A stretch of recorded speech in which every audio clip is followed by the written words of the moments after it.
Okay, this is English 373, week 1, part 5. I'm sorry, I have to do that in front of every video.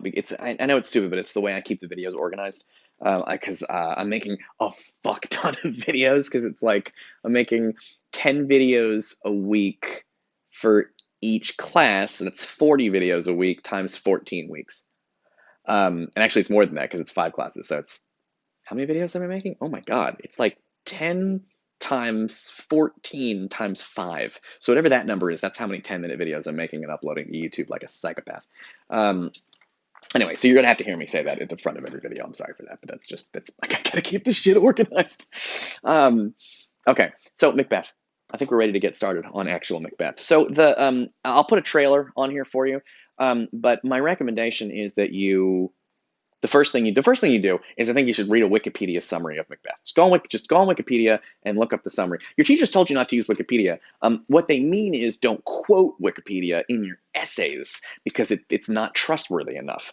But if you just want to like find out what the summary is, it's trustworthy enough for you to I trust it to tell you what the characters in the play are doing. I don't think you should look up a lot of like, vital medical information on there, but like the story of Macbeth is on Wikipedia, you'll be fine. They may fuck some things up, but it's fine.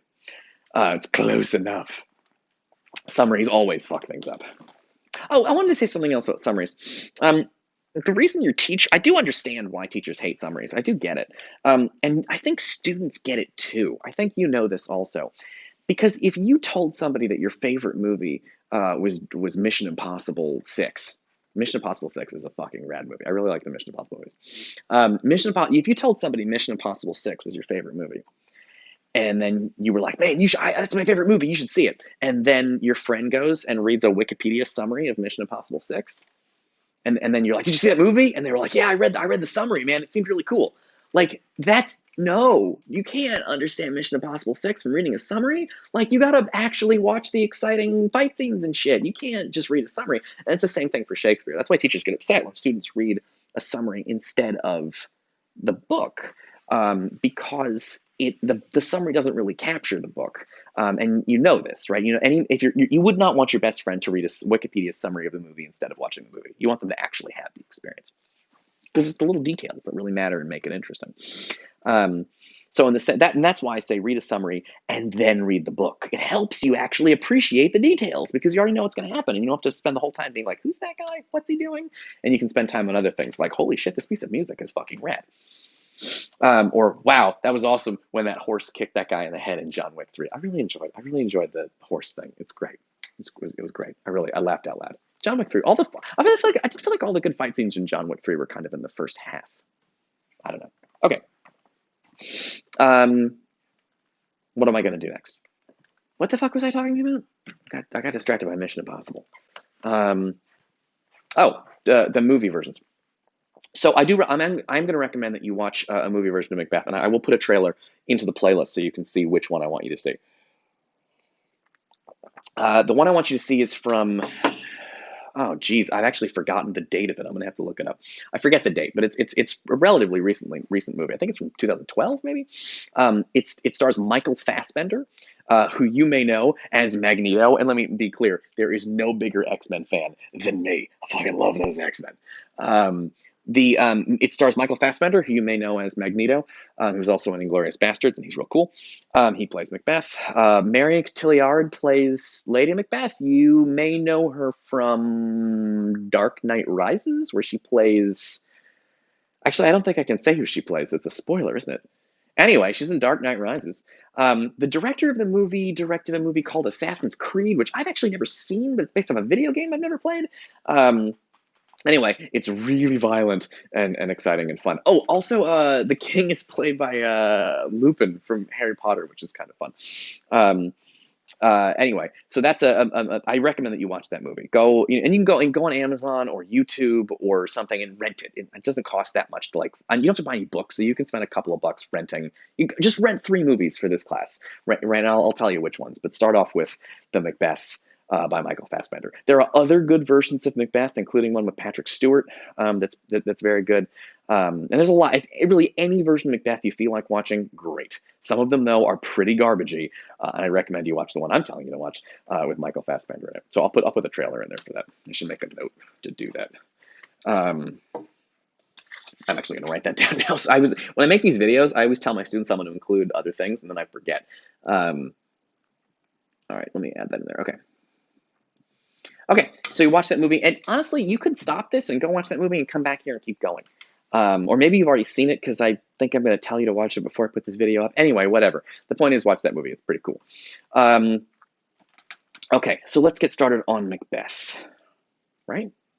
Okay, so watch the movie first. I think watching the movies first, because what I'm going to do with Macbeth is I'm going to be talking about specific speeches.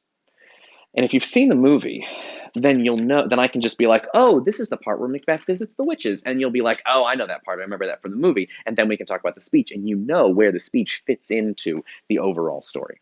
So that is why I recommend you watch the movie first. Okay, I'm just going to get started. What the fuck am I doing? All right, let's just go here. I don't think I have anything else to do for introduction. All right, so Macbeth.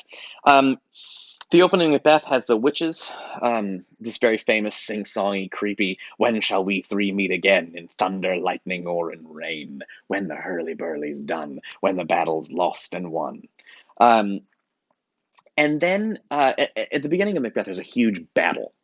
And it's one of those things that really confuses people and makes them want to stop reading Macbeth. The battle's real confusing, just because it's like very unclear what are the two sides in this fight.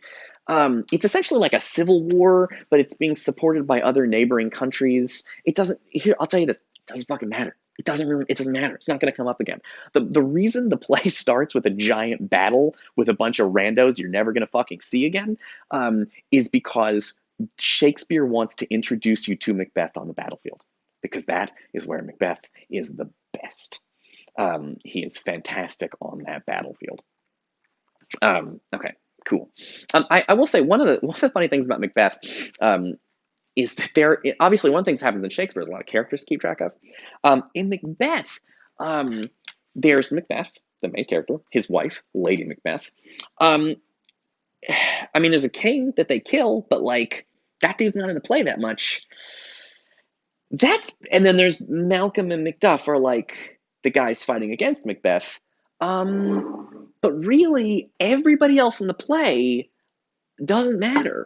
There's so many characters in this play that I can't tell you how many times I've seen 12 movie versions of this play, or 13. I've seen so many movie versions of this play. I've read this play so many times. I've read about this play so much. I've read like 1,000 pages about this play. And if I look at the cast list, which is on the first page, let's see who is on here. I can't even find these people, but there's like Donalbain, and then Seward. I feel like they're missing some people on here. Where's Ross? I think I may. Oh, Lennox, Ross, Angus, Menteith, and Caithness. And Seward. I swear to God, if you put a gun to my head, I couldn't tell you anything about those people. I don't even remember whose side they're on. I think some of them switch sides. There's a ton of out there. There's Macbeth, his best friend Banquo, his wife Lady Macbeth. They're important. Less important is Malcolm and Macduff, who are fighting against Macbeth. Everybody else in this play you can kind of just ignore. They're just rando dudes who show up and say things and leave. They don't have personalities.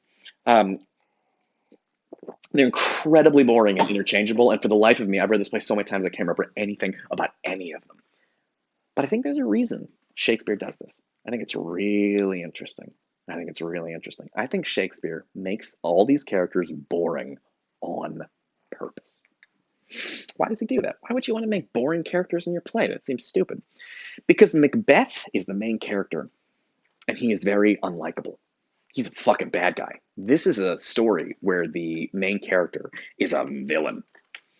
And he does not want you to pay attention to anything but Macbeth. And so he makes everybody else in the play more boring, so that he makes it so the only characters you can care about are Macbeth and Lady Macbeth, who are fucking bad news. And that's interesting, because I think most people, they want to hate the villain and sort of like the heroes. And he makes the heroes kind of dull, because he wants to make this about the villain and to keep focus on the villain, he makes a lot of the surrounding characters real fucking boring. So that when you watch the play, you get sucked into Macbeth and his murder and his insanity and his evil. I'll see you in the next video.